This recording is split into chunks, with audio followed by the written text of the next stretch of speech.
February 17th, 2026, 0600 hours Eastern Time.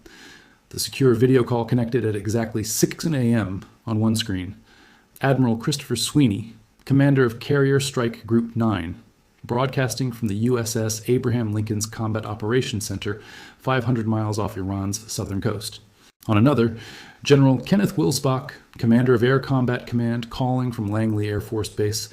And on the third, Secretary of Defense Pete Hegseth, speaking from a SCIF inside the Pentagon's National Military Command Center.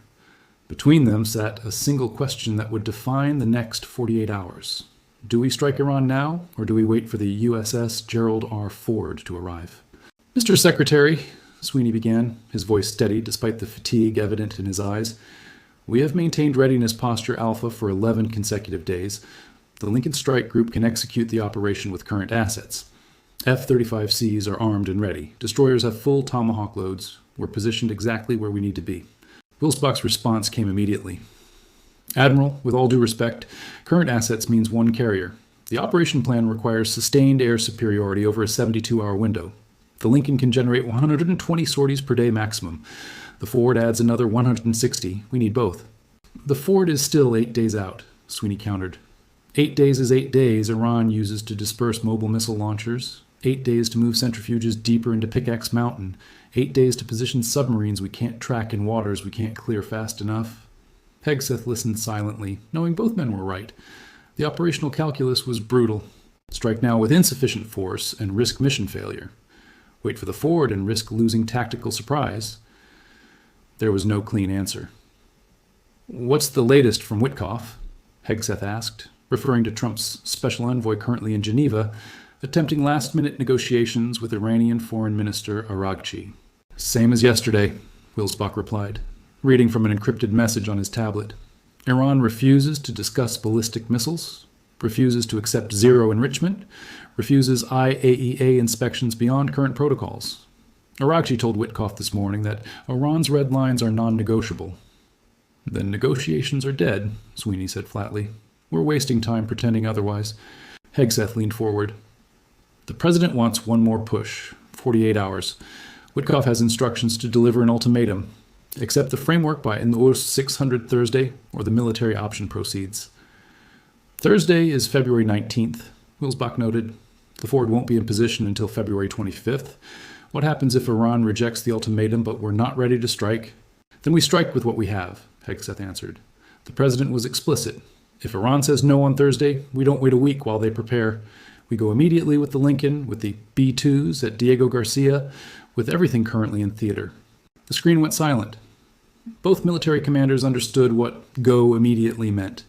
A strike package designed for 2 carrier groups being executed by one. F-35Cs flying double sorties, pilots at maximum fatigue after sustained operations. Air defense suppression with half the planned electronic warfare coverage. Tomahawk salvos reduced by 270 missiles, the number the Ford's escorts would have contributed. Can it work? Hegseth asked directly. Sweeney didn't hesitate. If we're asking whether the Lincoln Strike Group can penetrate Iranian airspace and deliver weapons on target, yes. We proved that in June with Operation Midnight Hammer. We can do it again. And if we're asking whether a single carrier operation can sustain air superiority long enough to complete the full 73-site target list Netanyahu provided, Wilsbach added carefully, the answer is no. We'd have to prioritize. Nuclear sites only. Maybe top-tier missile facilities. But the comprehensive campaign the White House is briefing, that requires the Ford. Hegseth pulled up a document on his screen. Here's the priority target list if we go Thursday without the Ford. Pickaxe Mountain, Natanz, Fordo, Isfahan Fuel Conversion Facility. 4 primary targets. 12 GBU-57 MOPs from 6 B-2 bombers. F-35Cs provide SED. Super Hornets hit supporting infrastructure. The entire operation runs 8 hours from first aircraft over target to last bomb on target. What about Iranian retaliation? Sweeney asked. They're not going to sit there and take it like they did in June. IRGC has positioned fast attack boats throughout the Strait of Hormuz. We've tracked submarine movements into shallow waters where our sonar effectiveness drops to near zero, and their ballistic missile units are dispersed to pre-surveyed launch positions, which is why you have 3 Aegis destroyers with you, Wilsbach responded. McFall and Mitcher are positioned specifically to intercept anti-ship missiles. Patriot batteries are active at every major base. THAAD is deployed in UAE and Qatar. We're as ready as we're going to be. Readiness isn't the question, Sweeney said quietly. Sufficiency is. 1 carrier means we can defend ourselves during the strike. 2 carriers means we can defend ourselves in sustained combat operations if Iran's response escalates into prolonged engagement. There's a difference between surviving retaliation and controlling the battle space afterward. Hegseth understood the distinction. The Lincoln could execute the strike. But if Iran responded with everything, ballistic missiles hitting Al Udeid, IRGC fast boats swarming in the Gulf, Hezbollah launching rockets at Israel, Houthis intensifying Red Sea attacks, could one carrier group manage the multi-theater chaos that followed? The Ford's arrival would provide redundancy, depth, staying power. Its electromagnetic catapult system could maintain higher sortie rates longer than the Lincoln's steam catapults. Its advanced radar could track more threats simultaneously. Its presence alone would force Iran to split defensive focus between 2 carriers instead of concentrating on 1. But the Ford was 8 days away, and Trump's ultimatum expired in 48 hours. There's another factor, Wilsbach said, breaking the silence. The $100 million Boeing contract for MOP replenishment that went public 3 days ago, Iranian intelligence has read the same defense news article we have. They know our bunker buster inventory is depleted. They know replacement delivery doesn't start until January 2028. They're calculating that we can't afford to expend remaining MOPs on a partial strike, which means they might call our bluff. It's not a bluff, Hegseth said sharply. The president authorized use of all available ordnance if negotiations fail. That includes the 12 MOPs currently loaded on B-2s at Diego Garcia, plus reserves that remain classified. How many reserves? Sweeney asked. Classified, Hegseth repeated, but sufficient for targets we're discussing. The carefully worded answer told both commanders everything they needed to know. The reserve inventory existed but wasn't large. Large enough for 4 primary sites. Probably not large enough for Netanyahu's 73-site list. Which meant if they struck Thursday with current assets, they got 1 chance. 1 strike. 4 targets. And whatever Iran was building at sites 5 through 73 would survive. Unless the Ford arrived and enabled a second phase. Unless the operation could be structured as sequential waves. Phase 1 with the Lincoln hitting nuclear sites immediately. Phase 2 with the Ford arriving for comprehensive missile infrastructure, strikes a week later. 2 distinct operations, separated by time, but connected by strategic objective. That's the worst option, Sweeney said bluntly when Hegseth floated the idea. We'd give up surprise after Phase 1. Iran would disperse everything during the week between strikes. Mobile launchers would scatter. Command nodes would relocate. We'd never find them all. But we'd get the nuclear sites before Iran could move centrifuges deeper into Pickaxe Mountain, Wilsbach countered. We strike Thursday, destroy Iran's enrichment capability, then take a week to plan Phase 2 with better intelligence on where their missiles actually redeployed to. It's not optimal, but it preserves the nuclear mission while buying time for the Ford to arrive. Hegseth closed his eyes briefly.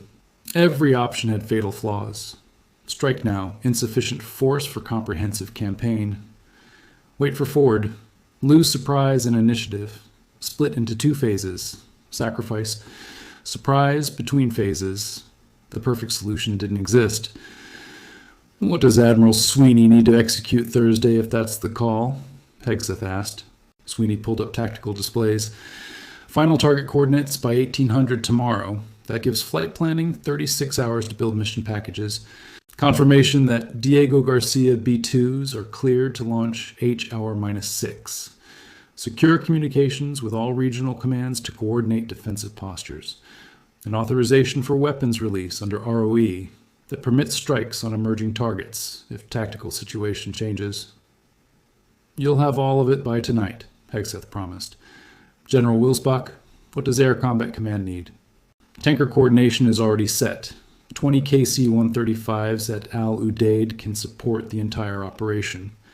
F-35As at RAF Lakenheath are positioned to reinforce if needed, though transit time from UK to Iran is 8 hours even with refueling.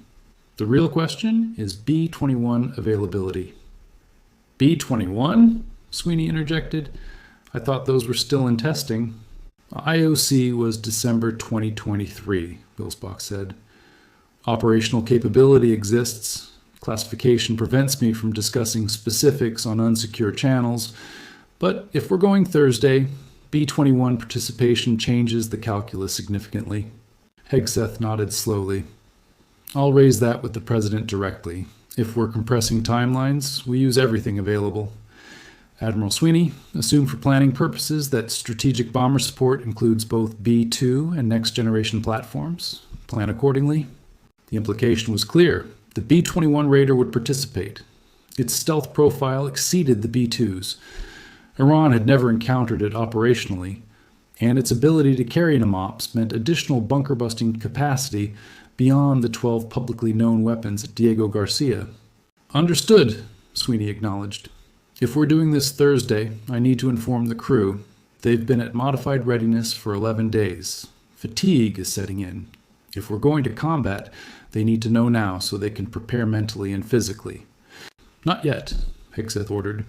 Witkoff delivers the ultimatum to Aragshi at noon Geneva time today. That's 6 a.m. Eastern tomorrow. We'll have Iran's answer by Thursday morning. If it's rejection, you'll receive execute authority within 6 hours. That puts first aircraft over target Thursday night, 2 a.m. Friday, local Tehran time. Same timing as Midnight Hammer. And if Iran accepts? Wilsbach asked. Then we cancel, Hegseth said simply. Stand down. Let diplomacy work. But between us, based on Witkoff's reporting, acceptance probability is less than 5%. Iran has spent 8 months since Midnight Hammer rebuilding. They've invested billions in Pickaxe Mountain. They've positioned forces for exactly this scenario. They're not going to surrender everything at the last minute because we gave them an ultimatum. So we're striking Thursday, Sweeney said. It wasn't a question. We're prepared to strike Thursday, Hegseth corrected. There's a difference. The president wants Iran to know we're ready, that the forces are positioned, that the weapons are armed. Maximum pressure. But he genuinely prefers a deal. If Aragshi walks out of that room tomorrow and tells Witkoff that Iran is willing to accept monitored dismantlement of enrichment facilities and cessation of ballistic missile development, we stand down. Do you believe that's possible? Wilsbach asked. Hegseth paused. I believe the Supreme Leader has two choices. Accept terms that guarantee his regime's survival without nuclear weapons, or reject those terms and face military strikes that might destroy his nuclear program, but leave his regime intact to rebuild. From his perspective, both options are bad. But one lets him live to fight another day. The other is immediate humiliation. Oh, unless he believes Pickaxe Mountain is already too deep for our weapons to reach, Sweeney said quietly.